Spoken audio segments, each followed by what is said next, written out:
Hey, what's good, y'all? Hope y'all doing well. Just getting out the gym, trying to get it in. So today I want to talk about long-term versus short-term. So what does that mean? So a lot of us we think about, okay, what's our goal? What's the ultimate goal? What's the long-term goal you want to be at? Whether that's money, whether that's wealth, whether that's your career, whether that's your family, whatever the case may be. What's your long-term goal? And then it's also people think about, okay, like what's your short-term goal? Like, in 5 to 10 years, I want to have X amount of properties. I want to have X amount of wealth. I want to, make sure my children have this. I want to make sure, I have an MBA or my PhD or whatever the case may be. That may be your long-term goal. Then you may think, okay, well, what's my short-term goal? What needs to get done this week? Like this week, I have 5 client projects that I'm working on. Like these got to get done this week. This week I have 100 more pages left in this book I want to get done. This has to get done this week. This week I want to do, whatever the case may be, thinking about long term versus short term. Because, I see a lot of us, sometimes we get too far fetched.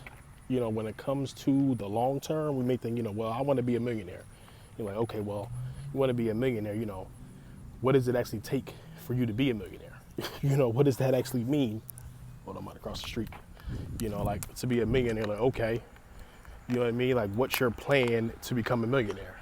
Is it through real estate? Is it through, selling something online? Like to sell something online, you need 1,000 times 1,000. 1,000 people to buy a $1,000 product. That's how you could, make $1 million. Or you may say, I'm gonna be a millionaire, so I'm gonna buy one house that's worth $1 million. Doesn't necessarily mean you're gonna be a millionaire because you still may owe money on that. You may have $1 million property and you put 20 grand on it, so now you owe 980. So you say, oh, I got $1 million house. Yeah, but you owe 980, so your net worth is 20,000 in that example if you have no other assets or liabilities. So I just think it's important for us to look at it from that perspective. What's your long term and what's your short term? Because when you think about what your long-term goal is, then you can work backwards. So now you can say, what can I do right now that will affect me in 10, 15, 20 years?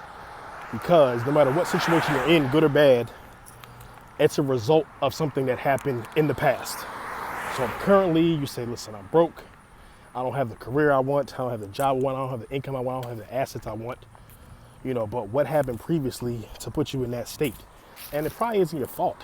If you were never trained on money, if you never thought about starting a business, if you never learned about wealth and owning a house rather than renting all your life, of course you're probably in that situation. It's not your fault. But at the same time, what do you want your next 20 years to look like?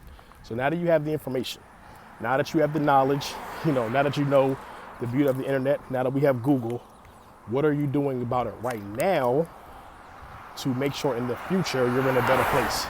So today I got a call from one of my OGs. Shout out Coach Trey Bell, one of my OGs in Philly. I always chop it up. You always support me. So what he was saying, was like, we got to go harder at investing in the babies. And that's something that I always think about. I got kids programs, online courses. I always try to touch to the youth. I work with 100 Black Men, which, does a lot for the youth. But I even got to check myself. Is like, am I doing enough to pour into the kids, so make sure the kids are successful? I think it was Malcolm X or somebody else had the quote like, it's easier to build up a child than to repair like an adult, a broken adult or something like that when it comes to money or just in general. And that's so true.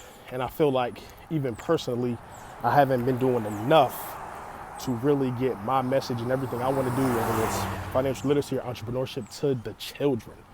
We really got to invest in our children more, like honestly.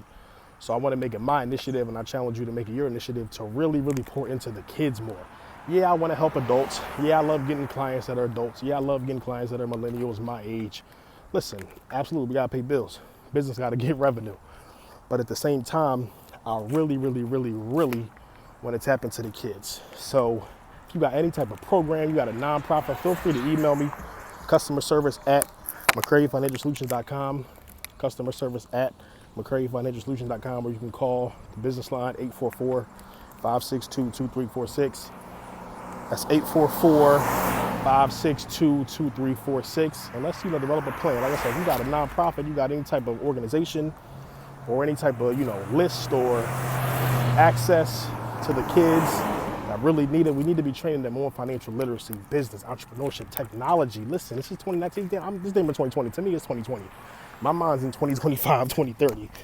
We need to utilize technology, not just for entertainment, but to really build wealth, build a legacy, and feed our family. So that's it for today. Put some likes up, some comments, share, whatever the case may be.